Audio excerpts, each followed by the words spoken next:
Alors, l'agenda, parce que j'aime beaucoup planifier. J'aime beaucoup gérer mon temps, en fait. C'est quelque chose qui a toujours été une passion pour moi, de faire attention à comment j'utilise mon temps.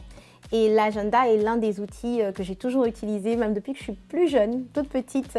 J'ai toujours été quelqu'un qui planifie beaucoup et qui organise son temps. Parce que souvent, la persécution se passe à notre insu, en cachette, dans les villages, au fond de la jungle. C'est là où les caméras ne vont pas, c'est là où les journalistes ne vont pas, mais certains vont là pour être nos yeux, pour voir en fait. Tu sais, on connaît souvent Dieu le Père. Ouais.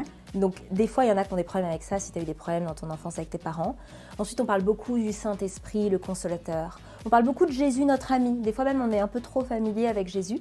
Mais même si on dit, ah oui, l'Église avec un grand E et l'épouse de Christ, on a du mal à se dire, mais moi, je fais partie de l'Église. Donc moi, Élodie, toi, Nat, tu es censée avoir une relation d'épouse.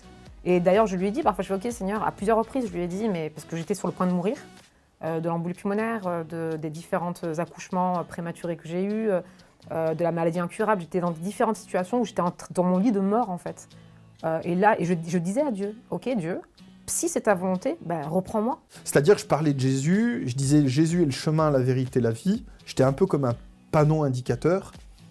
J'invitais les gens à aller le suivre.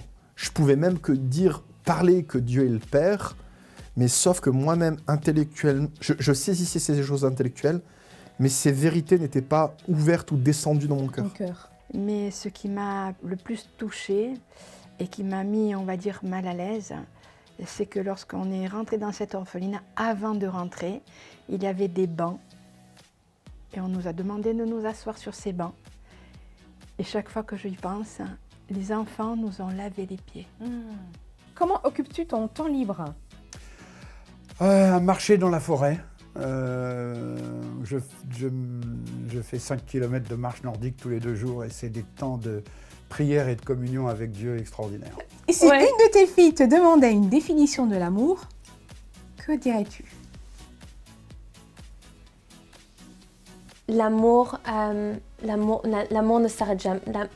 L'amour ne s'arrête jamais. Ouais. Oula, mais les amis, accrochez-vous.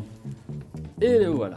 Waouh, the objet quoi. Voilà. Alors, je te présente mon coq qui s'appelle Léo. Léo, bienvenue Léo. Ouais. Donc ta mission, Nat, c'est d'aller rencontrer la personne sans abri qui habite pas loin de chez toi. Oui. Et d'avoir un petit mot sur ton billet de sa part. Et puis lui donner. D'accord. Non, pas lui donner, qu'elle t'écrive un petit mot. Elle m'écrit un petit mot. À destination des gens qui passent devant lui sans lui parler. Ou elle. Je relève le défi.